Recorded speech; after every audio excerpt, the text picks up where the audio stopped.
बिस्मिल्लाहिर्रहमानिर्रहीम। अस्सलाम वालेकुम नाज़रीन, प्रोग्राम सिटी एट 10 में मैं हूं आपकी मेज़बान अना यूसुफ। उम्मीद आप सब लोग ठीक ठाक होंगे। जुमे का मुबारक दिन है, आप सब लोगों को जुमा मुबारक। अपनी दुआओं में हम सबको याद रखिएगा। कोशिश ये कीजिए कि अपने साथ साथ दूसरों के लिए भी अच्छा सोचें, आपके काम खुद ब खुद ठीक होना शुरू हो जाएंगे। आज के प्रोग्राम में खबरें भी होंगी, हमारे मेहमान भी आगे चल के हमें ज्वाइन करेंगे। स्पेशल जुमे की मुनासबत से हम शो भी करेंगे, लेकिन 11:05 पर जिनकी बर्थडे है उनको भी विश करेंगे। सबसे पहले प्रोग्राम का बाकायदा आगाज आज की टॉप स्टोरी से। Jail road underpass redesign plan 2 अरब रुपए लागत आएगी।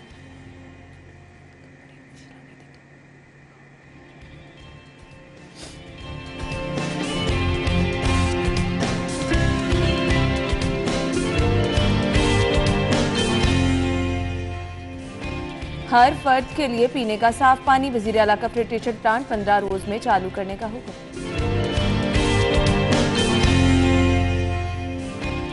गिरां फरोशी पर इंतजामिया का एक्शन, 3 दिन में 83 मुकदमात, 57 गिरफ्तार।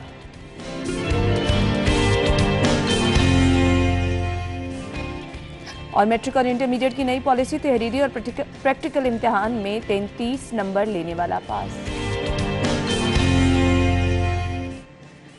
ये हैं खबरें। इनकी डिटेल्स के लिए हमारे साथ हमारे सीनियर रिपोर्टर्स मौजूद हैं। इमरान यूनुस और इरफान मलिक ने ज्वाइन किया। अस्सलाम वालेकुम। वालेकुम अस्सलाम। बहुत बहुत शुक्रिया आप लोगों के वक्त के लिए। सबसे पहले आ जाते हैं जी आज की पहली खबर की तरफ। 2 अरब रुपए लागत आएगी। Jail road underpass redesign plan है।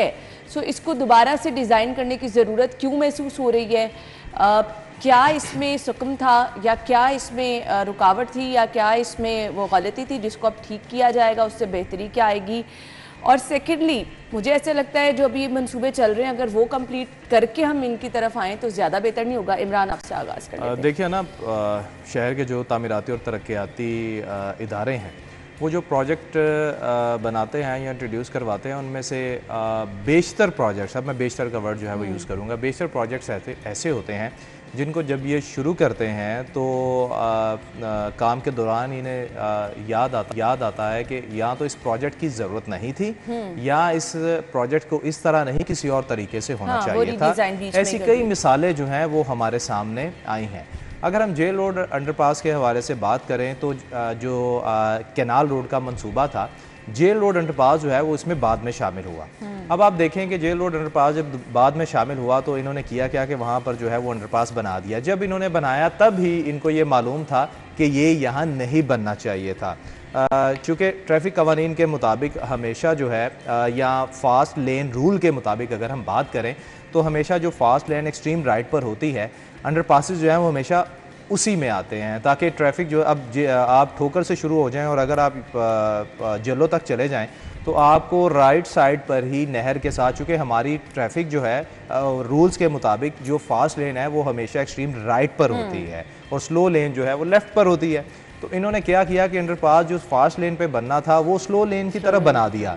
अच्छा, जब इन्होंने बना दिया उसके बाद कई हादसा जो हैं वो हम खुद भी देखते रहे हैं, रिपोर्ट करते रहे हैं। हमारी आंखों देखी बात है कि फास्ट लेन में गाड़ियां आ रही होती हैं और एकदम से वो देखते हैं कि जो लोग शहर से बाहर से आते हैं, शहरियों को तो पता चल गया कि भाई जेल रोड का अंडरपास जो है वो गलत बना हुआ है, सो हमने वहाँ से लेफ्ट होना है। जो बाहर से गाड़ियाँ आती हैं मोस्टली एक्सीडेंट होता है, सिर्फ एक आधी गाड़ी का एक्सीडेंट नहीं होता, वो 5, 6, 7 गाड़ियाँ एकदम से लगती हैं और कई लोग जो है वो शदीद ज़ख्मी भी होते हैं। और गाड़ियाँ आती हैं और वो एकदम से अंडरपास देखती हैं कि वो तो लेफ़्ट साइड पे, वो लेफ़्ट साइड पे हो जाती हैं।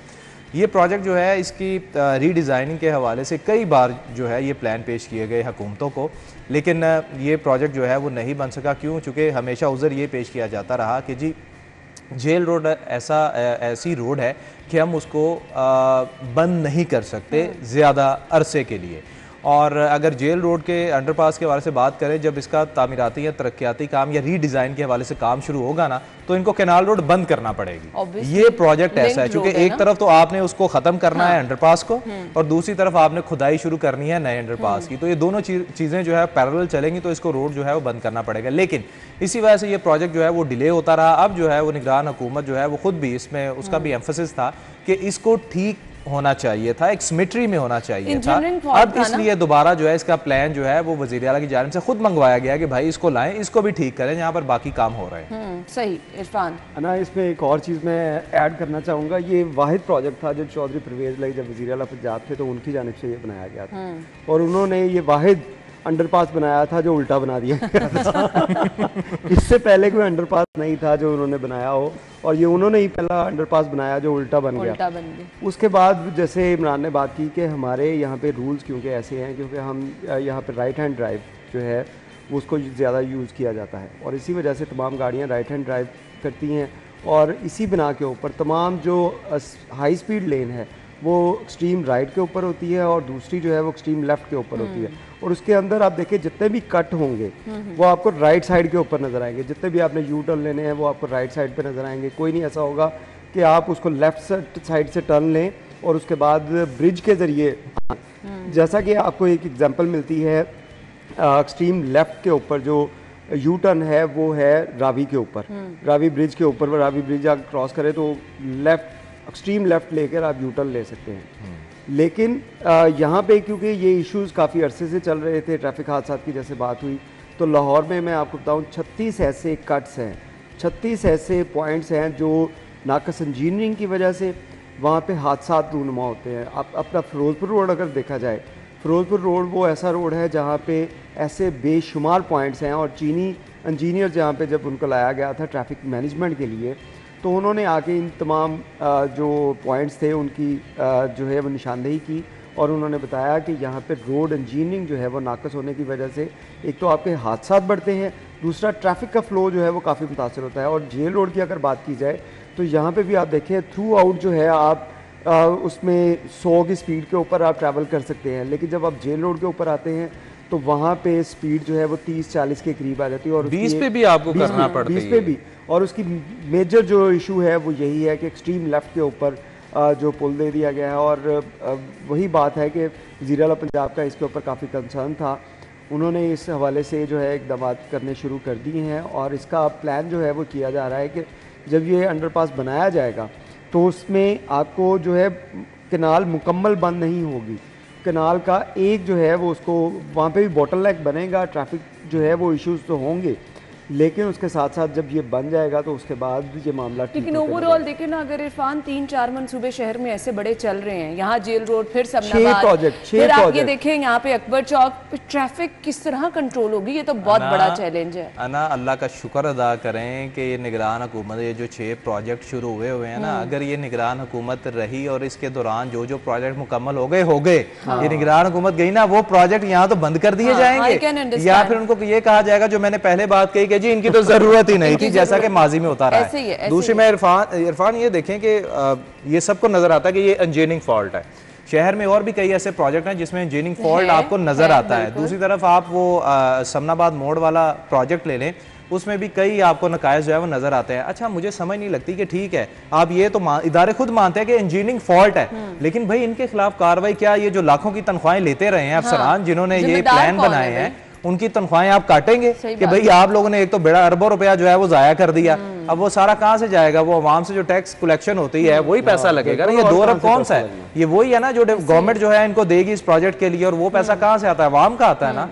तो भाई ये इसका जवाब दे कौन है कि इंजीनियरिंग फॉल्ट था तो क्या शहरियों की जो जिम्मेदार है, जो जिम्मेदार हैं आपके इंजीनियर्स ही हैं, उनके निशानदेही करें, उनके खिलाफ भी कोई कार्रवाई करे, क्योंकि कितना पैसा जाया हुआ, वक्त भी जाया होगा और फिर लोगों को भी मुश्किलात रही। लेकिन आई विश और आई होप कि ये चीज़ें जो प्रोजेक्ट चल रहे हैं टाइम पे मुकम्मल हो जाएं, ताकि आपके शहर में तो लोगों शहरियों को तो सहूलत मिले, मसाइल भी ट्रैफिक के जो हैं वो कम हो जाए। ब्रेक लेंगे, ब्रेक के बाद अगली खबर, stay with us.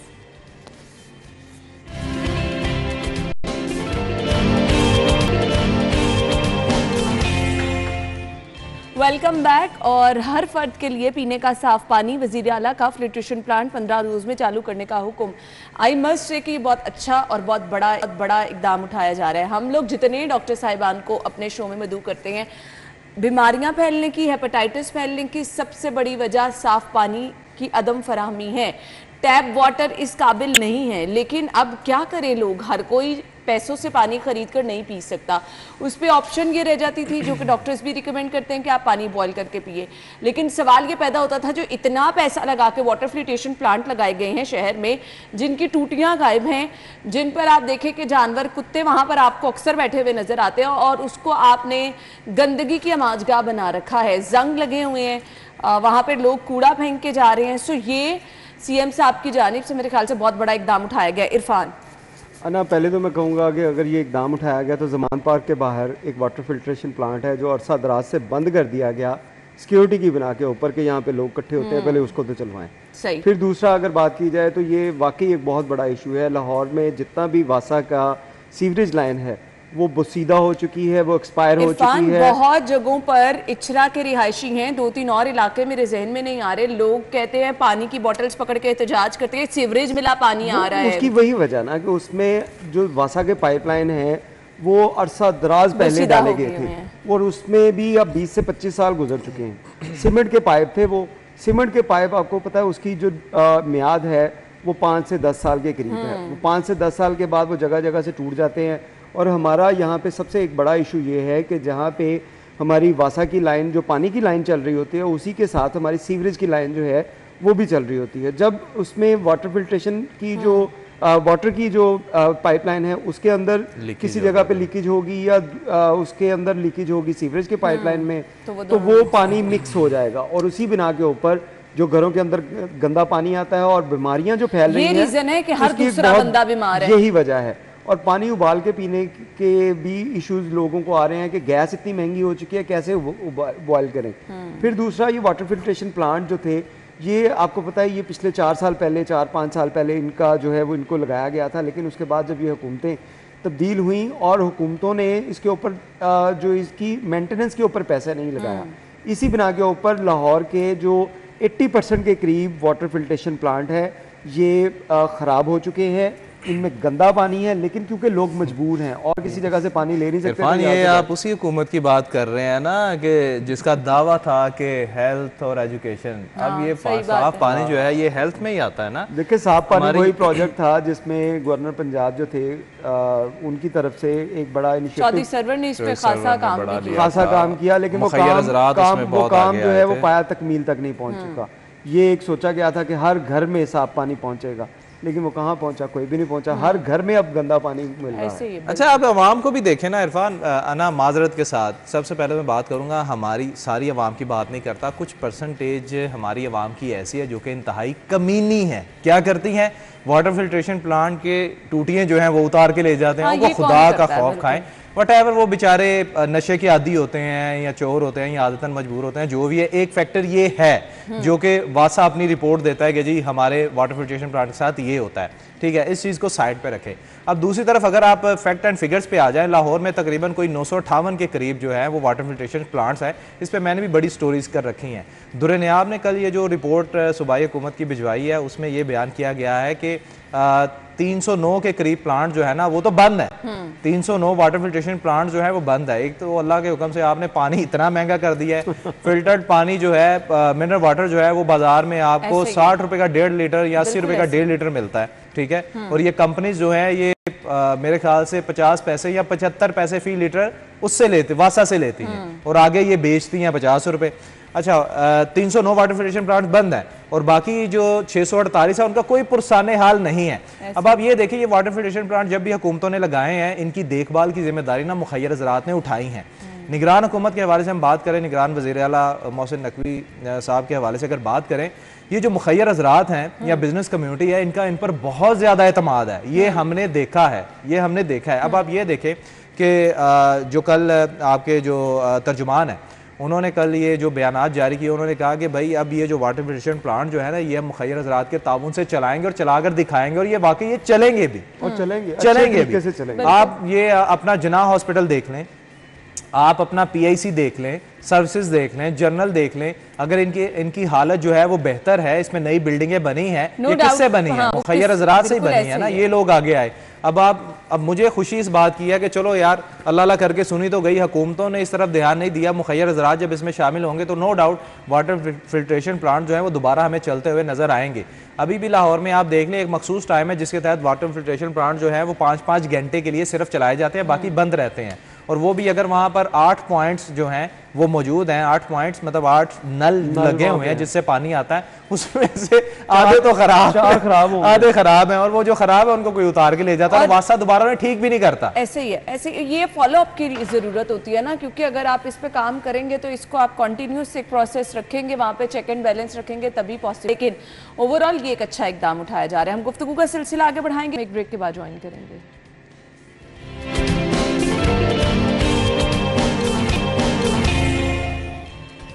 Welcome back. और फाइनली गिरा फरोशी पर इंतजामिया ने एक्शन लिया है। 3 दिन में 83 मुकदमात, 57 गिरफ्तार। ये खबरें सुन के तो आपको बहुत खुश आइंद लगता है कि अच्छा जी इंतजामिया कुछ कर रही है, लेकिन हम जब मार्केट में जाते हैं तो हालात वैसे ही क्यों नज़र आते हैं? इमरान देखें जी, 2 चीज़ें हैं।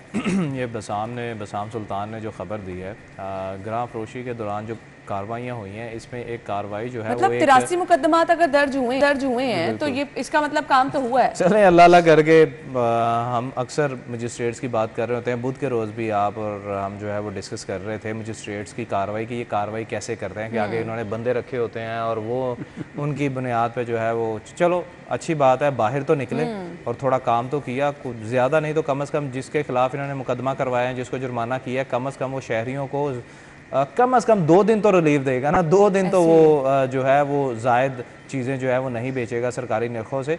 दूसरा, इस खबर में एक और चीज़ अहम है कि एक जो है वो मिल पर रेड की गई है असिस्टेंट कमिश्नर माल्टाउन की जानिब से, और रेड के दौरान तकरीबन 700 गंदम की बोरियां जो हैं वो जो स्टोर की गई थी वो निकाली गई हैं, वहाँ पर दरियाफ़्त की गई हैं कि वो जो मिल थी उसने ज़ख़ीरा की हुई थी वो गंदम। यही वजूहात है जिनकी बिना पर मार्केट में आटा जो है वो नायाब हो जाता है, शहरियों को मिलता नहीं है, दुकानदार बवेला करते हैं कि हमें जी मिलों की तरफ से कोटा नहीं आ रहा, और मिलें क्या करती हैं, वो ये कहती हैं कि सरकार हमें गंदम फराम नहीं कर रही। सरकार आपको गंदम फराम कर भी दे तो ये जो मिलों की जानिब से ये जो ज़ख़ीरा अंदोज़ी की जाती है, ये भी बहुत बड़ा माफिया है।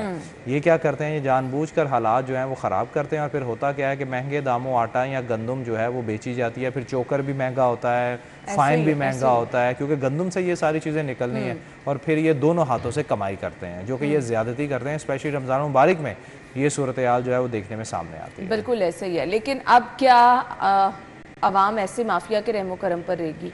ना, अभी भी अवाम माफिया के रहमो करम पे है। देखें, पंजाब गवर्नमेंट की तरफ से ये इकदाम बड़ा अच्छा किया गया था, जो आपको पता चलता था कि किसान जो है बारदाना जो लेने के लिए उसको लाइनों में लगना पड़ता था। वो बारदाना क्या था कि एक वो बोरियां दी जाती थी सरकार की जानिब से, वो दी जाती थी कि इसमें गंदम भर के आपने सरकार को ये फ़रोख्त करनी है।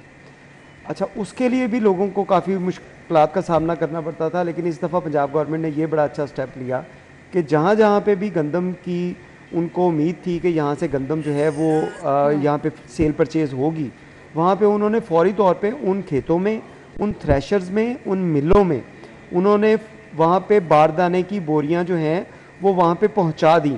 पहुँचाने के बाद उनसे कहा गया कि तमाम बोरियाँ भर के आप गवर्नमेंट को दें।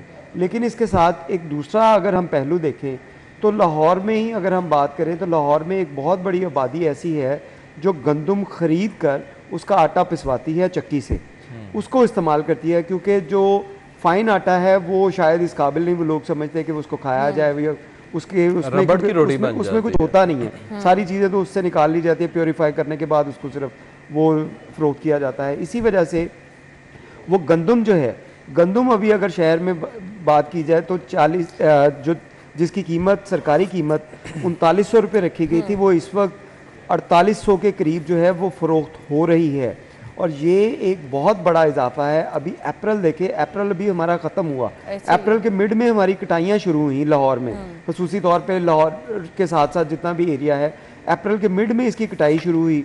उसके बाद बारिशें आ गई, बारिशों की वजह से भी फसल की कटाई में थोड़ी ताख़ीर होती है। अप्रैल अभी ख़त्म हुआ, आज 5 तारीख है, 5 तारीख को ही हमें पता चल रहा है कि आटा जो है वो गंदम जो है वो 4800 रुपये, या उसके कुछ दिनों बाद अगर आप देखेंगे तो ये 5000 या 6000 तक जाएगी। इसी वजह से लोगों ने इसको स्टोर करना शुरू कर दिया, और ये भी अब जो 700 बोरी जो बरामद की गई, ये इसी वजह से रखी गई होगी कि जब इसकी कीमत बढ़ेगी तो इसको मार्केट में फ़रोख्त किया जाएगा, क्योंकि उन लोगों के लिए कोई सरकार की जानिब से ऐसे गला मंडियाँ, ऐसी चीज़ें नहीं बनाई गई प्रॉपर, जहाँ पे आम सारिफ जो घरेलू सारिफ है, जिसने अगर गंदम अपने साल की स्टॉक करनी है, घर में लेके आनी है, उसके लिए कोई पॉइंट हो। जो पॉइंट बने हुए हैं सरकार ने उनको जो है वो स्ट्रीमलाइन नहीं किया, इसी वजह से वहाँ पे 4800 4900 के करीब जो है वो अभी भी गंदम मन के हिसाब से दी जा रही है। तो ये एक माफिया अभी भी सरगर्म है, इसको कंट्रोल करने की भी ज़रूरत है। दूसरी तरफ ये जो मिलों के अंदर छापे मारे जा रहे हैं, ठीक है, इसके ऊपर काम करें, लेकिन उसके साथ साथ उन गैर कानूनी गला मंडियों और उसके साथ साथ ऐसे पॉइंट्स बनाने चाहिए जहाँ पे आम सारिफ को गंदम मिल सके, जो उसने खरीदनी है, उसके लिए भी मुश्किलात जो है उसको भी कम किया जाए। लेकिन दूसरी तरफ आप मुझे ये बता दें, एक तरफ तो आवाम को ये चीज़ें मुश्किलात जो हैं फेस इस सूरत में करनी पड़ेगी, दूसरी तरफ यूटिलिटी स्टोर की तरफ चलते हैं, इनको बनाने का मकसद क्या है? अगर यहाँ पर आटा ही लोगों को बुनियादी ज़रूरत है नहीं मिलना, तो फिर क्या करें लोग? ना आप यकीन जाने, मैं अपने घर से निकलता हूँ इकबाल टाउन से, तो थोड़े से फासले पे यूटिलिटी स्टोर आता है, और ना मुझे हमेशा उसको देख के ना जो आवाम बाहर लाइनों में खड़ी होती है उन पर तरस आता है और स्टोर इंतज़ामिया पर गुस्सा आता है। क्यों? क्योंकि जो बेचारे लोग बाहर लाइनों में लगे हैं, मर्दों की लाइन अलहदा होती है, ख़वातीन की लाइनें अलहदा होती हैं, क्योंकि मखसूस मैंने बच्चे भी देखे हैं, मखसूस वक्त के लिए यूटिलिटी स्टोर जो है वो खुलता है और वहाँ पर डबल लाइनें जो हैं वो लगी होती हैं, एक तरफ मर्दों की है, एक तरफ औरतों की है, और रहम तो इन पे आता है। और गुस्सा मुझे यूटिलिटी स्टोर इंतज़ामिया पे इसलिए आता है कि जब ये लोग बेचारे अंदर जाते हैं ना, तो अंदर शराइत होती हैं मुख्तलिफ। एक तो सामान अंदर जो है वो नहीं होता, बहुत कम होता है। दूसरा शर्त ये रखी जाती है कि अगर किसी ने चीनी लेनी है ना, तो साथ तुम कोई और चीज़ लोगे तो तुमको चीनी मिलेगी। अगर तुमने ये घी सस्ता लेना है तो उसके साथ एक और चीज़ खरीदोगे तो तुम्हें ये मैंने खुद विजिट किया। मैं एक दिन खुद जो है वो गाड़ी पार्क, मैंने देखा 3-4 लोग खड़े थे, मैं खुद भी खड़ा हो गया। मैंने कहा चलो यहाँ विजिट करते हैं, देखते अंदर है क्या। तो मैं वाकई हैरान हुआ कि सारे जो शेल्फ्स थी, मोस्टली शेल्फ्स खाली थी। और अगर मैंने एक बंदे को कहा, मैंने कहा जी वो मुझे ना चीनी चाहिए, उसने कहा जी अगर आप चीनी लेंगे तो साथ आपको एक और चीज़ लेनी चाहिए। मैंने कहा भाई मेरी ज़रूरत ही चीनी है, अगर मेरे पास है ही 200 रुपया या 150 रुपया या जितने भी 1 किलो की आप चीनी दोगे, है ही उतने पैसे, तो कहता सर फिर आप बाहर चले जाएं। मतलब वो ऐसे आगे से बात करते हैं, चले चले बाहर चले जाए। मैं शक्ल देख रहा हूँ, अच्छा मैंने बताया नहीं कि मैं मतलब एक मीडिया चैनल में काम कर रहा हूँ, मैंने जस्ट ये एक्सपीरियंस लिया और बाहर आ गया, मेरे लिए यही काफ़ी था। और फिर हमें पता चला कि वाकई अवाम सही बेचारी कलपती है, कि रोती है कि ये हमारे साथ इस तरह होता है, और वाकई ये हकीकत है। और आप सही कह रही हैं कि इन यूटिलिटी स्टोर्स का कोई फ़ायदा नहीं, क्योंकि रमज़ान में भी इनका कोई फ़ायदा नहीं रहा। सब्सिडी के नाम पर जिस तरह से आवाम को परेशान किया जाता है वो तो बता ही दिया, लेकिन वो जो बाहर लंबी कतारें अगर हमेशा ही ऐसे रहनी है तो फिर इस जहमत का फ़ायदा क्या है? ब्रेक लेंगे, ब्रेक के बाद हम आपको ज्वाइन करेंगे, हमारे साथ रहिएगा।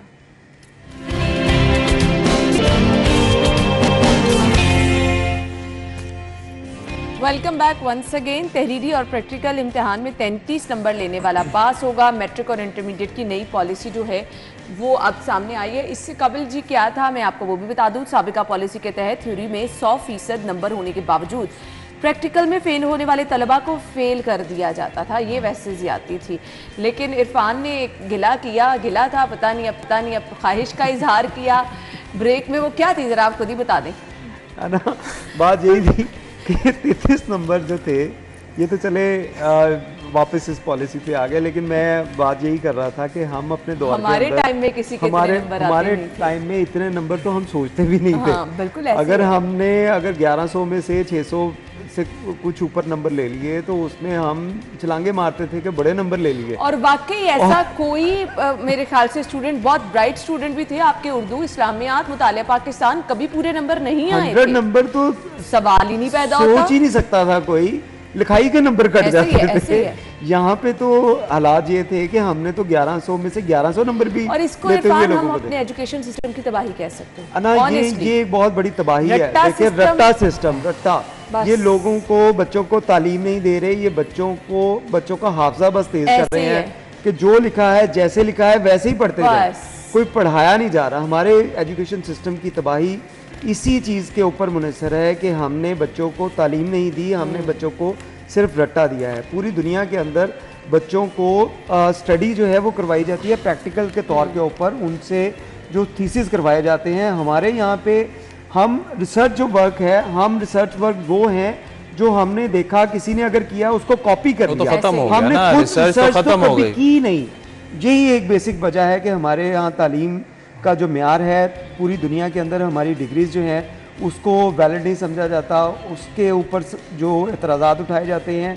ये अगर सिस्टम अगर हम अपनी बेसिक और कहने को हम जिद्दत की तरफ जा रहे हैं। अभी जो पेपर्स हो रहे हैं उनमें भी यही हालात हैं, आपने कैमराज लगा दिए, आपने जदीद मॉनिटरिंग सिस्टम कर लिया, उसके बावजूद भी नकल भी हो रही है।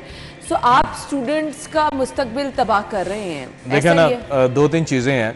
पहली बात हम ये कर लें कि रिसर्च वर्क के हवाले से इरफान जो है वो बात कर रहे थे, सही बात कर रहे हैं कि रिसर्च तो अब रही नहीं है। तालीमी इदारे जिनमें यूनिवर्सिटियों की भी बात करूँ, एजुकेशन सिस्टम कॉलेजेस की भी बात करूँ, चूँकि मैं हायर एजुकेशन की बीट करता हूँ इसलिए मैं थोड़ा इसको ज़रा अच्छे तरीके से समझता हूँ कि यूनिवर्सिटी और कॉलेजेस के पास जितना भी रिसर्च का पैसा होता है, ये तमाम आपकी पब्लिक और प्राइवेट सेक्टर जो है वो क्या कर रहा है, वो रिसर्च का पैसा किसी और जगह पे लगाया जा रहा है। अच्छा, आपकी जो सरकारी यूनिवर्सिटीज़ हैं वो भी करती हैं, सरकारी यूनिवर्सिटी वो भी यही करती है कि रिसर्च का पैसा यहाँ तो ज़ाया हो जाता है, लैब्स कर जाते हैं फंड्स, यहाँ वो कुछ और कन्वर्ट कर देते हैं। ऑब्वियसली इसका जिम्मेदार जो है यही चेक एंड बैलेंस नहीं है ना, हुकूमत का इन पर चेक एंड बैलेंस नहीं है, अपनी मर्जी से ये करते हैं। दूसरी तरफ अगर आप नकल की बात करें तो आप यकीन जाने, मैं यहाँ भी ब्रेक में भी आपसे बात कर रहा था कि आज तो शायद पता नहीं, मेरे ख्याल से पेपर है किसी का कि नहीं, कल लॉरेंस रोड पे यकीन जाने वहाँ पर जो विजिलेटर्स मौजूद हैं, इन्होंने इस बार किया क्या कि सादा तो थे नहीं, तो इन्होंने ये कहा कि हर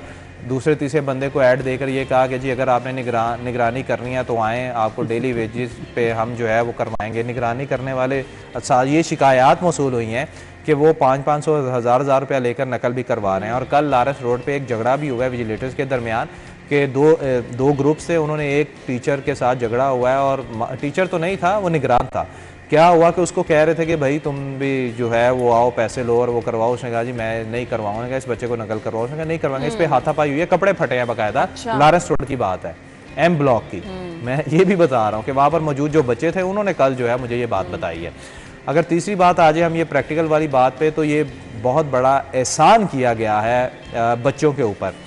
होता क्या था, बिल्कुल जिस तरह आपने कहा कि एक बच्चा जो इसके ना प्रैक्टिकल के नंबर होते हैं 25 या 30। अगर 30 नंबर का प्रैक्टिकल है तो 17 नंबर लेना ज़रूरी है।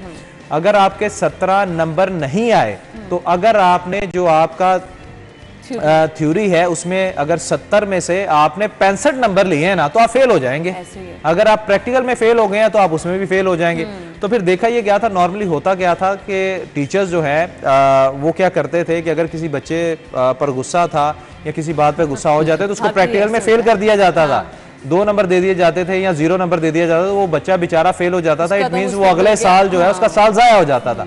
इसी चीज़ को, क्योंकि ये शरह बढ़ती चली जा रही थी, इसी के तहत ये डिसीजन लिया गया। चूँकि अगर मैं थोड़ी सी फिगर आपको बताऊं कि पूरे पंजाब में जो 9वीं 10वीं का इम्तिहान देते हैं ना बच्चे, उनकी तादाद 40 लाख है, और जो इंटरमीडिएट का इम्तिहान देते हैं उनकी तादाद 35 लाख है।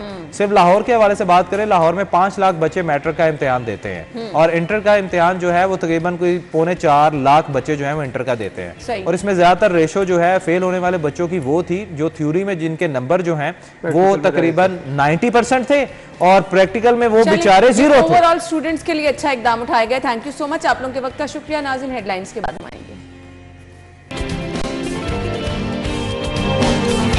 हम आगे बढ़ेंगे प्रोग्राम के इस हिस्से में। जी, हम बात करने वाले हैं अल्लाह ताला ने औरत का मकाम जो तय किया है और जो औरत को मकाम अता फरमाया है, बिलाशुबा बहुत अहम भी है, बहुत बड़ा भी है। लेकिन आजकल क्योंकि मसाइल बहुत बढ़ते जा रहे हैं, जिन्हें ख़ास तौर पे हम घरेलू मसाइल कहते हैं। घरेलू मसाइल इस तरह से कि हर घर में आप देख रहे हैं कि सास बहू की लड़ाई है, झगड़ा है, मसाइल ही मसाइल हैं। सो इससे बेबरकती तो घरों में होती है। आपके घर में आपकी अपनी औलाद की परवरिश भी ठीक नहीं हो पाती है। आज हम एक इंतहाई अहम मसला जो है वो डिस्कस करने वाले हैं, जिससे हम कोशिश ये करेंगे कि बहुत सारी चीज़ें जो कि सबके घरों में हो रही हैं उसको सॉर्ट आउट कर सकें। सास बहू की लड़ाई की बहुत सारी वजूहात होती हैं कि जी ये काम मुझे करना चाहिए, ये काम नहीं करना चाहिए, ये बहू की जिम्मेदारी है, ये बहू की जिम्मेदारी नहीं है। आया अपने सास ससुर का काम करना पूरा घर संभालना, घर के दीगर अफराद का काम करना, क्योंकि बहुत सारी लड़कियों को प्रॉब्लम ये होती है कि ये तो हमारी जिम्मेदारी नहीं है, क्यों हम अपने हस्बैंड के भाई का काम करें, क्यों हम अपने ससुर का काम करें, क्यों हम उनको कपड़े धो के देंगे, तो हमारी जिम्मेदारी नहीं है। सो ऐसे में इस्लाम के अहकामात क्या हैं, हमारा दीन हमें क्या गाइड करता है? क्या वाकई ही एक बहू की जिम्मेदारी नहीं है कि वो अपने हस्बैंड के अलावा बाकियों को देखे? दीन इस्लाम की रोशनी में हम दीन इस्लाम की तालीमात इस बारे में क्या कहती हैं, ये हम डिस्कस करेंगे। हमारे साथ हमारी मेहमान मौजूद हैं, आयशा मुबशर इस्लामिक स्कॉलर हैं। खुश आमदीद। अस्सलाम वालेकुम आयशा साहब। वालेकुम अस्सलाम। बहुत बहुत शुक्रिया आपके कीमती वक्त के लिए। हर घर में लड़ाई है, हर घर में मसला है, ये मेरे करने का काम नहीं कर सकती, ये मेरी रिस्पॉन्सिबिलिटी है, ये मुझे नहीं करना चाहिए। या बहुत सारी लड़कियां कहती हैं कि कौन सा दीन ये कहता है कि आपने बाकी लोगों को भी घर के संभालना है। सो आप हमें बताइएगा शरीयत क्या कहती है? बेहद शुक्रिया अना। सबसे पहले तो ये एक आज के दौर का बहुत ही अहम मसला भी है और ये ऐसा हॉट टॉपिक है कि उसके ऊपर इंसान जब डिस्कशन शुरू करता है या आगाज़ करता है और ख़ुसूसन जब वो दीन इस्लाम की रूह से इसके ऊपर गुफ्तगू करता है और हवाला जात देता है, तो कहीं ना कहीं उसके ऊपर एक शिद्दत पसंद होने का भी जो है ठप्पा लगने का ख़दशा होता है। मगर बहमदही ताला जो लोग दीन इस्लाम में पूरा तफक्कुर रखते हैं और उसके ऊपर अपना इल्म रखते हैं, वो जानते हैं कि इस्लाम एक मुतवाज़न, मोतदिल और मॉडरेट दीन है और इस्लाम दीन हयात है। लिहाजा हर रिश्ता जो कि दुनिया में आके ससुराली रिश्ता है या आपका खूनी रिश्ता है या आपका प्रोफेशनल रिलेशनशिप है, वो सब के सब कुछ कवानीन, कुछ अहकामात के दायरे में आते हैं, जिसके अंदर कुछ तो लवाजिम हैं या जिन लाजिम चीज़ें हैं जो कि फ़राइज़ हैं जिनको आपने हर सूरत में निभाना है। वो ससुराली रिश्तों में भी हैं और वो आपके हकीकी जो आपके खूनी रिश्ते हैं या आपके जो माँ की तरफ से रिश्ते हैं उनमें भी हैं। और कुछ चीज़ें ऐसी हैं जो कि ओवरऑल हुस्न सलूक और इखलाक हसना के ज़ुमरे में आती हैं। तो कुरान मजीद में अल्लाह रब्बुल इज़्ज़त ने सूरह अल फुरक़ान की आयत नंबर 54 में बड़ा वाज़ेह फरमाया है कि वहुवल्लज़ी खलक़ मिनल माई बशरन फ़जअलहु नसबम व सिहरा व कान रब्बुका क़दीरा, कि बेशक वो आपका रब है जिसने पानी से इंसान को, एक नुतफ़े के पानी के कतरे से इंसान को पैदा फरमाया और उसको आला नस्ब वाला और ससुराली रिश्तों वाला बनाया, उसको कदर वाला बनाया। जब इंसान का जिक्र होता है ना, तो फिर मर्द और औरत दोनों का जिक्र होता है। अब अगर हम शरीयत की रोशनी में देखें और शरई अहकामात की रोशनी में देखें तो कुरान पाक में ही अल्लाह रब्बुल इज़्ज़त एक और जगह सूरह निसा में फरमाते हैं कि वलिर्रिजालि नसीबुम मिम्मा इक्तसबू वलिन्निसाई नसीबुम मिम्मा इक्तसबू, कि मर्दों के लिए इसमें से हिस्सा है जो उन्होंने कमाया और औरतों के लिए उसमें से हिस्सा है जो उन्होंने कमाया। यानी गोया हम जब मर्दों ख़वातीन के या शोहर और बीवी के हकूक़ फ़राइज़ की बात करते हैं तो हमें यहाँ पे इस आया की रोशनी में ये पता चलता है कि कमाई सिर्फ आपकी मुआशी कमाई नहीं, बल्कि हर चीज़ जो आपने अपने नेकियां कमाई, जो आपने अपने अखलाक हसना से कमाया, वो सब का सब आपका अपना है, वो आपने खुद कमाना है और उसका अजर आपको खुद मिलना है। अब अगर हम इसको देखें बहू की, जो आपने अभी पूरी एक अपनी इंट्रो में बात कही कि ख़वातीन जो हैं जब ब्याह के लड़कियां जाती हैं तो वो कहती हैं कि ये तो मेरे ज़िम्मे नहीं है, ये तो मेरे फ़र्ज़ नहीं है। तो अगर शरीयत की रोशनी में देखा जाए तो ऐसा ही है। कुरान और हदीस, एक खातून जो शादी होके ससुराली रिश्तों में गई है उसके ऊपर ये लाजिम नहीं है, उसके फ़राइज़ में शामिल नहीं है कि वो ससुराली रिश्तेदारों की खिदमत करे, हत्ता कि उसके फ़राइज़ में ये भी शामिल नहीं है कि वो अपने शौहर के कपड़े धोए या अपने शौहर का काम करे। तो मगर उसके साथ साथ ये भी हमें देखना चाहिए कि इस्लाम ही वो दीन है जो आपको ये हुक्म देता है कि अगर आपका हमसाया भूखा सो रहा है और दुख में है और तकलीफ़ में है तो आपसे उसकी पकड़ होगी, आपसे उसके बारे में पूछा जाएगा।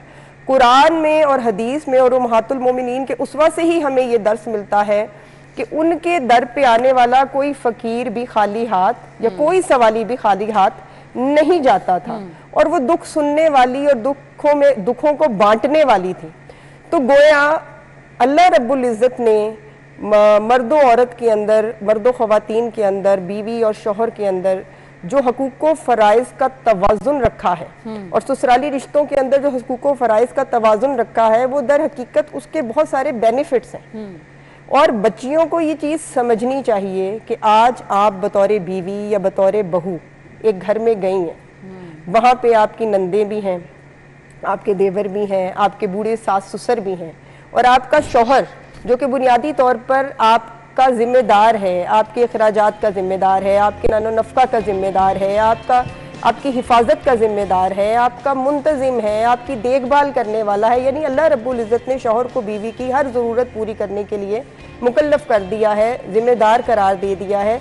तो बदले में आपको भी ये लाजिमन कुरान पाक में ये आपको कहा है कि बेशक वो ख़वातीन हैं जो कि नेक बीवियां हैं और अतात शुआर हैं और शौहर की अदम मौजूदगी में अल्लाह की हिफाजत में अपनी इज्जतों की हिफाजत करने वाली हैं। तो गोया उस सलूक का बदला हुस्ने सलूक से इस तरह से देना कि आला इंसानी इखलाकियात के तनाजुर में अपने ससुराल में आला इखलाक का मुजाहरा करना। अब किस तरह से हम इसको यूँ देख लें, अगर आपको लगता है कि ये दो तरफा आप समझ लें कि एक रिलेशनशिप है। अमूमी तौर पे देखा ये जाता है कि लड़की जब ब्याह के आती है तो वो अपने घर में 23-24 साल की उम्र में अगर उसकी शादी हुई है तो वो एक पूरे सिनेरियो में असूल व ज़वाबित के मुताबिक अपने घर के माहौल के मुताबिक ढल के आती है। ये एक मैच्योर उम्र होती है जिसमें कोई लड़की शादी अगर उसकी इस उम्र में शादी हो रही है और उसके ससुराल का एक अपना माहौल है। अब ये डुअल अंडरस्टैंडिंग चलती है, यानी कि सास ससुर को, नंदों को ये समझना चाहिए कि ये अलग माहौल से आई है और इसको यहाँ पे एडजस्ट होने में हमने ताउन करना है, हमने कोऑर्डिनेट करना है। अब उसकी शख्सियत में अगर स्टबरनेस है बच्ची की शख्सियत में और उसे लगता है कि जिस तरह से मैंने ज़िंदगी गुजारी है वो बेहतरीन है और उसके ससुराल वाले समझते हैं कि जो हमारे घर में असूल व ज़वाबित हैं, जो माहौल है वो बेहतरीन है, तो यहाँ पे दरमियानी रास्ता इख्तियार करना, उसको भी बैठ के सुनना और उसको भी मौका देना अपनी ज़िंदगी के असूलों को और तरीकों को जो वो सीख के आई है उसको अपने ससुराल में प्रैक्टिस करे और उसको कबूल करना। अगर यहाँ से तो जिद शुरू हो जाती है कि कोई भी अपने आप को बदलने को तैयार नहीं। साथ हमारी मेहमान मौजूद हैं, मज़हबी स्कॉलर हैं आयशा मुबशर। गुफ्तगू का सिलसिला आगे बढ़ाएंगे। अब इन मामलात को हमने हल कैसे करना है, दोनों तरफ से सेटलमेंट ही इशू आता है। सो हमें बताइएगा किस तरह हम कह सकते हैं कि अच्छी ज़िंदगी गुजारी जा सके। जी जी बिल्कुल। इसमें ना मैं एक मिसाल देना चाहूँगी। देखें, नमाज हम सब पे फ़र्ज़ है और अगर हम इशा की नमाज की मिसाल लें तो हम लोग जो नमाज़ पढ़ते हैं उसमें कुल 17 रकातें हम पढ़ते हैं, 4 सुन्नतें, फिर 4 फ़र्ज़, फिर 2 सुन्नत, फिर 2 नवाफिल और 3 वितर। अगर देखा जाए तो इसमें जो लाजिम और फ़र्ज़ नमाज है वो 4 फ़र्ज़, 2 सुन्नत और 3 वितर है, मगर हम कितनी पढ़ते हैं? 17 रकातें पढ़ते हैं। क्यों पढ़ते हैं? इसीलिए क्योंकि वो सुन्नतें गैर मुअक्कदा है और उसकी अदायगी का अज़हद सवाब है, कुर्बे रसूल हासिल होता है सल्लल्लाहु अलैहि वसल्लम और अल्लाह रब्बुल इज़्ज़त की नज़र में मुकर्रब इंसान ठहरता है। बिल्कुल इसी तरह अगर हम नमाज असर को देखें तो उससे भी पहले 4 सुन्नतें हैं और उसके बाद 4 फ़र्ज़ हैं। अक्सर हम ज़्यादातर 4 फ़र्ज़ अदा करते हैं और बाज़ दफ़ा हम 4 सुन्नतें भी अदा करते हैं फ़र्ज़ से पहले और फिर 4 फ़र्ज़ भी अदा करते हैं। अब ये हमारी ज़िंदगी की इतनी आम सी मिसाल है जो कि हमें इसमें हमारा जो हुस्ने इखलाक है और हुस्ने मुआमलत है, जो हमने बर्दाश्त, सब्र और ईसार से हमने अपनी घरेलू ज़िंदगी में, ये वो सिफ़ात हैं ना, अगर हम कहें कि ये आज कल नापैद हो चुकी हैं।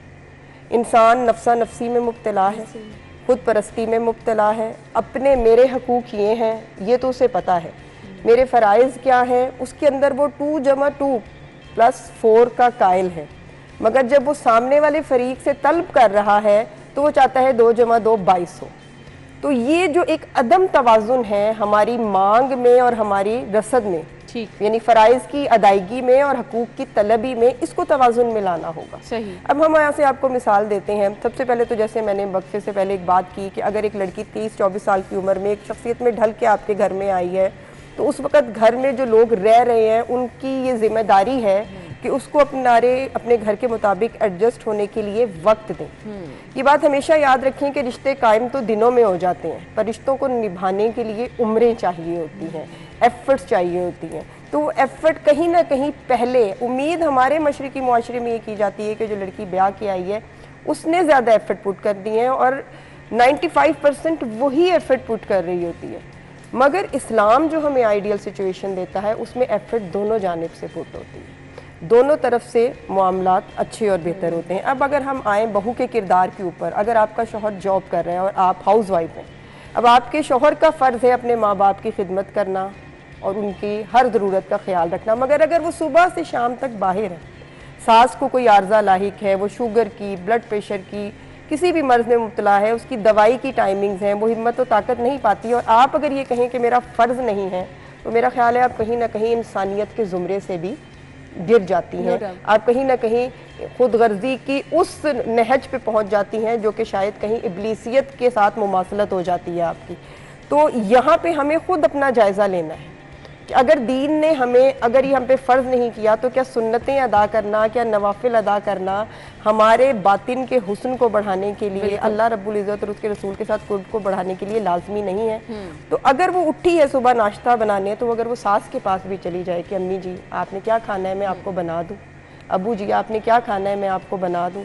अब इसमें ये भी होता है बाज़ दफ़ा कि लड़कियाँ ये करती हैं, खुद उसने इखलाक का जो है मुजाहरा करती हैं, मगर दूसरी तरफ से ये समझा जाता है क्योंकि ये इनका फ़र्ज़ है, ये तो इस पर लाजिम है, और अगर कभी वो चूक जाती हैं तो उनके साथ बुरा रवैया रखा जाता है, दुरुस्ती का रवैया रखा जाता है कि इसने तो ये नहीं किया, ये तो ये नहीं कर सकती, इसको तो ये नहीं आता। तो ये जो है ये दूसरी सिम्त से एक्सट्रीमिस्ट रवैया है कि आप इंसानियत के पैमानों पे उसे नहीं परख रही, आप इवन उसको उस पैमाने पे नहीं परख रहे जिसपे आप अपनी बेटी को परख रहे हैं। आप उसको ह्यूमन एरर का वो मार्जिन भी नहीं दे रहे जो यकीनन आप अपने आप को देते हैं या अपनी औलाद को देते हैं। तो यहाँ पे इस तरफ से दूसरी सिम्त से अपने रवैये को बेहतर करने की ज़रूरत है कि अगर किसी दिन वो सुबह लेट उठी है, ठीक है, रात को वो लेट सोई है, सुबह लेट उठी है, आपको नाश्ता नहीं मिला, तो आप दरगुजर फरमाएं, आप उससे नज़रअंदाज फरमाएं। और अगर कहीं ना कहीं वो कुछ अपनी मर्जी से पर्दे चेंज करना चाहती है, सोफ़ों का जो है सेटिंग चेंज करना चाहती है, किचन का डेकोर चेंज करना चाहती है, तो आपके घर को उसने लेके चलना है, आप उसको ये स्पेस दें। यानी ससुराली रिश्तेदारों के अंदर वुसअत होना, जो कि वो उसको जगह दें अपने दरमियान, थाम लें अपने दरमियान, ये होना बहुत ज़रूरी है। बिल्कुल। दूसरी अहम चीज़ ये है कि आप पे ये लाजिम है, अगर मियाँ बीवी दोनों वर्किंग है, सुबह को दोनों इकट्ठे निकले हैं, ठीक है, अब आप शाम को इकट्ठे वापस आए हैं, तो उस वक़्त ये समझना कि शौहर तो आराम से जाके बैठ जाए और बीवी जाके किचन भी देखे, सास ससुर को भी देखे, तो ये जो है ना शरई तौर पे तो ये लाजिम है ही नहीं, और ना इंसानी और इखलाकी तौर पे लाजिम है। ये ज़रूरत यह है कि शौहर बीवी अगर आई है, वो किचन में चली गई है, तो शौहर को चाहिए कि माँ बाप के पास चला जाए, और फिर बीवी भी अपने कामों से फारिग हो के, बजाय इसके कि अपने कमरे में जाके बैठे। सोशल होना और क्या होता है, आप ऑफिस में अपने कुलीग्स के साथ सोशल हो सकते हैं, आप अपनी फ्रेंड्स के साथ सोशलाइजेशन कर सकते हैं, आप एक्स्ट्रा जो आपकी सर्कल है उसमें सोशलाइजेशन कर देते हैं। तो why not charity begins at home, घर से खैर का आगाज, सोशलाइजेशन का आगाज क्यों नहीं आप करते कि आप उस वक्त उठें, काम न बैठे, जाके थोड़ी देर सास ससुर के पास बैठ जाएं। और सास को भी चाहिए कि जो अपने घरेलू मसाइल वो फ़ोन करके ससुराल में बैठी अपनी बेटी को बताती है, वो अपनी बहू के साथ बैठ के शेयर करे कि भाई ये मसला है, उसने ये कर दिया, उसने ये कर दिया, ताकि उस घर में जो लोग रह रहे हैं वो एक दूसरे के साथ क्लोज हो। देखिए ना, दुख से जो रिश्ता बनता है वो खुशी से नहीं बनता। बिल्कुल आपने तो ये दोनों तरफ से करने वाली है ना कोशिश है। आपने इसमें जो आपको हकूकुल इबाद इस्लाम ने सिखाए हैं, बहू को लाजिम है कि उसके ऊपर कायम फॉलो कर ले, तो आपकी बहुत सारे अपने अंदर हुस्न इखलाक और हुस्न मुआमलत को उस आला दर्जे पे ले जाएं कि आप कल को जब रोज़े हश्र आका करीम की बारगाह में हाजिर हों, उम्महातुल मोमिनीन की बारगाह में हाजिर हों, तो आपके ज़िम्मा करम के ऊपर फ़राइज़ की अदायगी के साथ साथ कुछ नवाफिल भी हो, कुछ सुन्नतें भी हो। तो ये आपके लिए बहुत अच्छा हो जाएगा जी। आप दोनों तरफ से मेरे ख्याल से जो हमने गुफ्तगू का पूरा कंक्लूजन निकाला है, अपना हिस्सा प्ले करना बहुत ज़रूरी होता है खुशगवार ज़िंदगी के लिए। ख़वातीन के लिए कोई मैसेज होगा आपका? ख़वातीन के लिए यही मैसेज है कि इस वक्त बेशक मुश्किल दौर है और मुआशी तौर पर जो है मुल्क जो है वो अभी इस वक्त एक अजीब से डायलेमा में है।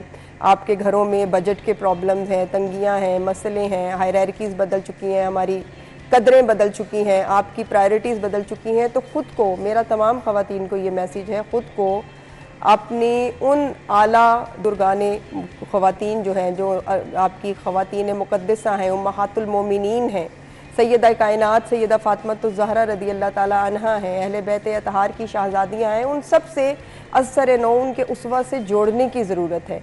ये हमें हरगिज़ नहीं सोचना चाहिए कि वो 1400 साल पहले थी, वो हमारे जदीद दौर के मसाइल, मुश्किलात और मसाइब को क्या जाने।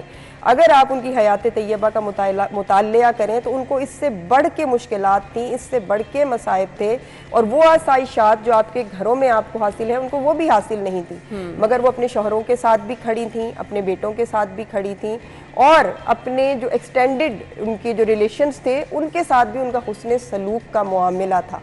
तो आप खैर बांटने के लिए इस दुनिया में आई हैं, आपकी ज़िंदगी का मकसद खैर बांटना है, तो वो खैर अपने घर से बांटना शुरू कीजिए। और यही पैगाम मेरा सिर्फ बहुओं को नहीं, उनकी सासों को भी है कि आपके बेटे ने एक अरसे आपके साथ मोहब्बत का ताल्लुक़ बनाया है, आपके साथ एक मजबूत रिलेशन बनाया है, मगर अब उसकी ज़िंदगी में उसकी ज़ौजा है जिसके साथ एक प्राइवेसी, एक स्पेस उसे रिक्वायर्ड है। वो प्राइवेसी, वो स्पेस उसे दें। अब अगर वो बहुत सारी बातें अपनी बीवी से डिस्कस कर लेता है और आपके पास कम वक्त गुजारता है, तो ये एक नेचुरल प्रोसेस है। एक आपके दौर में जब आपकी शादी हुई थी ये प्रोसेस आप पे भी गुजरा था। तो अपना वक्त जो आपने सख्ती में गुजारा है और आप जो चाहती थी कि आपकी ज़िंदगी ऐसी हो, अब वक्त है कि आप अपनी बहू को वो ज़िंदगी दें।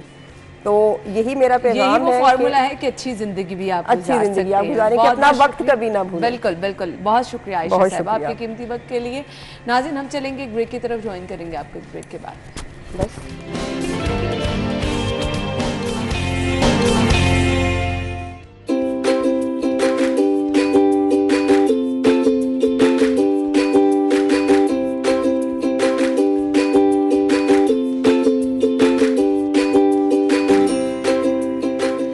तरबूज आजकल आपको हर जगह पर बाहर निकलें तो नज़र आ रहा है। अल्लाह ताला का ये हमारे लिए एक तोहफ़ा है, मौसम की मुनासबत से बहुत ही मज़ेदार फल भी है। आज हमने इसकी आफादियत जो है वो डिस्कस करनी है कि आया तरबूज के फ़वाइद क्या क्या हैं। फ़वाइद के साथ साथ कुछ लोग कहते हैं हम तरबूज खाने से हमारी तबीयत अपसेट हो जाती है, सो हम कौन कौन सी ऐसी गलतियां कर देते हैं। अदरवाइज़ कोई फ्रूट ऐसा नहीं है जो कि आपके लिए नुकसानदेह हो, अगर है ये तो किन लोगों के लिए नुकसानदेह है वो भी हम जानने की कोशिश करेंगे। किन को कम मिकदार में खाना चाहिए, खाने की क्वांटिटी क्या होनी चाहिए, टाइमिंग्स क्या होनी चाहिए, क्योंकि कुछ लोग कहते हैं खाली पेट तरबूज का इस्तेमाल अगर आप करें तो बहुत फ़ायदेमंद होगा। सो अगर आप खाली पेट कर रहे हैं तो नाश्ता आपका कितना गैप होना चाहिए। कुछ लोग कहते हैं जी तरबूज खाने से उनका पेट ख़राब हो जाता है, कुछ लोग कहते हैं इसको खाने के बाद खाएं, खाने से पहले खाएं, रात को सोते हुए खा लेना, बहुत ज़्यादा चिल करके खाना, तरबूज का जूस बना लेना। ये बहुत सारे क्वेश्चंस हैं जो कि हम अपनी मेहमान से करेंगे। जी हमारे साथ हमारी आज की मेहमान माहिर ग़िज़ायात आयशा नासिर मौजूद हैं जो कि इस पर रोशनी डालेंगी। अस्सलाम वालेकुम आयशा, क्या हाल चाल है? बिल्कुल ठीक, आप बताएं। अल्हम्दुलिल्लाह, थैंक यू सो मच। सबसे पहले आगाज़ करना है, हमें मार्केट में आजकल हर जगह तरबूज नज़र आ रहा है। सो बहुत बड़ा अल्लाह ताला का ये हमारे लिए तोहफ़ा है, मौसम की मुनासबत से जैसे आगे पानी का इस्तेमाल ज़्यादा करना है तो ये रिच है पूरा। बिल्कुल ऐसे। सो मुझे बता दीजिएगा अफादियत क्या है तरबूज की? गर्मियों में बहुत सारे लोग मुझे कहते हैं कि हम पानी पी नहीं सकते, हमें आदत ही नहीं है पानी पीने की, तो मैं उन्हें कहती हूँ अगर आप पानी पी नहीं सकते तो पानी को खाना शुरू कर दें, जिसके लिए तरबूज एक बहुत अच्छा सोर्स है, आपको हाइड्रेट करता है, डिहाइड्रेशन के अगेंस्ट, हीट स्ट्रोक के अगेंस्ट गर्मियों में ये हमें बहुत ज़्यादा हेल्प करता है। इसमें 92% वाटर कॉन्टेंट होता है, तो जिन लोगों को पानी पीने का प्रॉब्लम है वो इसका इस्तेमाल कर सकते हैं। वैसे पानी का कोई नेमुल बदल नहीं है, लेकिन अगर आपसे ज़्यादा पानी नहीं पिया जाता तो आप तरबूज का इस्तेमाल कर सकते हैं। ये मैग्नीशियम का बहुत अच्छा सोर्स है, मैग्नीशियम हमारी ओवरऑल हेल्थ के लिए बहुत अच्छा है और डिप्रेशन, एंग्जाइटी के लिए बहुत अच्छा है, जिससे आजकल तकरीबन हर बंदा ही लड़ रहा है, कुछ हालात भी ऐसे हैं वगैरह वगैरह। तो मैग्नीशियम जो है वो हमारे स्ट्रेस को कम करता है, हमारी एंग्जाइटी को कम करता है, ये उसका अच्छा सोर्स है। फिर ये पोटेशियम का बहुत अच्छा सोर्स है, यानी आपके ब्लड प्रेशर को नीचे लाने में हेल्प करेगा, वैसे भी ये आपकी सेहत के लिए अच्छा होगा। इसके साथ साथ ये एंटी ऑक्सीडेंट्स, लाइकोपीन का बहुत अच्छा सोर्स है। लाइकोपीन जो है वो हमें कैंसर के अगेंस्ट बचाता है। हमारी बॉडी में हम जब भी कुछ खाते हैं उसके अगेंस्ट बहुत ज़्यादा फ्री रेडिकल्स प्रोड्यूस होते हैं। फ्री रेडिकल्स एक जहरीला मवाद है जो बॉडी में अगर जमा होता रहे तो वो बहुत सारी बीमारियां जैसा कि शुगर और कैंसर की वजह बन सकता है। जो इसके अंदर एंटीऑक्सीडेंट्स है वो उन फ्री रेडिकल्स को अपने साथ जोड़ के बॉडी से फ्लश आउट करने में हेल्प करते हैं, तो ये आपको बहुत ज़्यादा बीमारियों से बचाता है। फिर ये pre workout, post workout snack के तौर पे बहुत अच्छा है। ये आपका एनर्जी और आपका स्टेमिना बूस्ट करता है जब आप जिम कर रहे होते हैं। तो बहुत सारे लोग जिन्हें जिम करने के बाद बहुत ज़्यादा थकावट महसूस होती है या बहुत ज़्यादा क्रैम्प्स पड़ जाते हैं, उन्हें इसका इस्तेमाल रेगुलर बेसिस पे करना चाहिए, चाहे वो इसको एज अ स्नैक खा लें या वो इसका जूस बनाकर पी लें। जूस बनाकर पीना वर्कआउट के बाद बहुत ज़्यादा इफेक्टिव है एज़ कम्पेयर टू इसको खाना, तो ये आपको उसमें भी हेल्प करेगा। फिर ये फाइबर का बहुत अच्छा सोर्स है, ऑल्दो फाइबर इसमें रिलेटिवली कम है एज़ कम्पेयर टू वाटर, लेकिन फिर भी इसमें फाइबर की एक अच्छी मकदार है और ये आपको कॉन्स्टिपेशन के अगेंस्ट और वैसे भी हेल्दी गट में। अब हमें लगता है कि क्या ही हो जाएगा अगर कॉन्स्टिपेशन हो गई। अगर कॉन्स्टिपेशन होती है तो आपकी सारी बॉडी जो है वो उससे सफ़र करती है। इसको तमाम बीमारियों की जड़ कहा जाता है। अगर आपकी गट हेल्दी नहीं, आप अच्छा सोच नहीं सकते, आपके डेली बॉडी फंक्शंस जो हैं वो इसकी वजह से डिस्टर्ब होना शुरू हो जाते हैं। तो ये कॉन्स्टिपेशन के अगेंस्ट, एक तो वाटर ज़्यादा है और फिर इसमें फाइबर भी है, तो ये कॉन्स्टिपेशन के अगेंस्ट आपको बहुत हेल्प करता है। फिर प्रेगनेंसी में ये बहुत ज़्यादा हेल्पफुल है। प्रेगनेंसी में नोजिया बहुत ज़्यादा ख़वातीन फील कर रही होती है, ना कुछ खाया जा रहा है, एसिडिटी, हार्ट बर्न बहुत ज़्यादा महसूस हो रहा होता है, तो ये उठते साथ ही अगर आप एक मेजरिंग कप में जितना वाटरमेलन आता है उतना काट के खा लेते हैं तो ये एसिडिटी में भी हेल्प करेगा, हार्ट बर्न में भी, और जो नोजिया हो रहा होता है ये उसके अगेंस्ट भी हेल्प करेगा। फिर विटामिन ए भी आपको देगा। प्रेगनेंसी में भी विटामिन ए चाहिए होता है, विटामिन सी चाहिए होता है, हमें आम रूटीन में भी विटामिन ए, विटामिन सी चाहिए होता है। हमारी स्किन के लिए और आंखों के लिए विटामिन ए बहुत अच्छा है। तो तरबूज जो है वो आपकी बिनाई के लिए बहुत अच्छा है, कैंसर से बचाने के लिए बहुत अच्छा है। विटामिन सी वूंड हीलिंग, यानी कोई चोट लग गई है तो उसमें हील करने में, उसको ठीक करने में हेल्प करता है। और बाकायदा रिसर्च इस चीज़ को साबित करती है कि अगर आप विटामिन सी का बाकायदा इस्तेमाल करते हैं तो चेहरे पे झुर्रियाँ ज़रा लेट आती हैं। अब ये तो नहीं कि हम एजिंग रोक लेंगे, तरबूज खा खा के ज़रा उसको डिले कर सकते हैं। जहाँ आपको ज़्यादा रिंकल्स पड़ने थे वहाँ रिलेटिवली कम पड़ते हैं। इस चीज़ को बाकायदा रिसर्च जो है वो सपोर्ट करती है। तो ये जूस का जिक्र किया, सो जूस बनाने का प्रॉपर तरीका, हमारे यहाँ जूस से रिलेटेड जो चीज़ें हैं ना, हम देखते हैं चीनी का इस्तेमाल कर लिया, फिर इसमें जो बीज हैं उनको अलग कर लिया, क्या तरीका है जूस बनाने का? आपने 1 कप वाटरमेलन लेना है, उसमें कुछ भी नहीं डालना, पानी वगैरह कुछ भी नहीं डालना, उसको ब्लेंडर में जस्ट ब्लेंड कर लेना है। इसके बीज नहीं निकालने। इसके बीज जो है वो मेल फर्टिलिटी के लिए बहुत अच्छे हैं, आपके बालों के लिए बहुत अच्छे हैं, आपकी स्किन के लिए बहुत अच्छे हैं, जिंक का बहुत अच्छा भी रहने देंगे तो कोई नुकसान नहीं, फायदा है, उल्टा बहुत ज्यादा फायदा। और आप उसको अच्छे से ब्लेंड कर ले तो वो आपको नुकसान नहीं देगा। हाँ, 60+ लोग जिनकी उम्र 60 साल से ज्यादा है वो बीज का इस्तेमाल हरगिज नहीं करेंगे, विच मीन्स वो जूस का इस्तेमाल भी हरगिज नहीं करेंगे। उसको पुने बगैर, पुन के वो इस्तेमाल कर सकते हैं, बिकॉज उस एज के बाद ये इंटेस्टाइनल ऑब्स्ट्रक्शन कर सकता है, यानी ये आपकी बॉडी में डाइजेस्ट अच्छे से नहीं होता इसका बीज। तो आप जूस का इस्तेमाल अगर करेंगे 60 के बाद तो आप बीज या तो निकालेंगे या फिर उसको पुन के इस्तेमाल करेंगे। सही। अब मुझे ये बता दीजिएगा, हमने इसकी अफादियत तो बता दी आपने कि कितने सारे फ़वाइद हैं, वो लोग जो कि तरबूज खाने से डिस्टर्ब जिनकी तबीयत हो जाती है, सॉरी, उनके लिए क्या सजेस्ट करेंगे? उनके साथ ये प्रॉब्लम क्यों होता है? हम उसका इस्तेमाल गलत तरीके से कर रहे होते हैं। जैसे अफ्तारी में आपने 4-5 गिलास पानी पीते थे लोग, उसके ऊपर तरबूज का इस्तेमाल कर लेते थे। अब इतना ज़्यादा वाटर और फिर फाइबर जब इकट्ठा होगा तो वो हैज़ा ही करेगा। फिर बहुत सारे लोग इस पर अच्छा खासा नमक छिड़कते हैं और उसके बाद इसका इस्तेमाल कर लेते हैं, उससे बीपी इनका बढ़ जाता है। या खाने के फ़ौरन बाद अगर आप इसका इस्तेमाल करते हैं तो इससे शुगर बढ़ सकती है।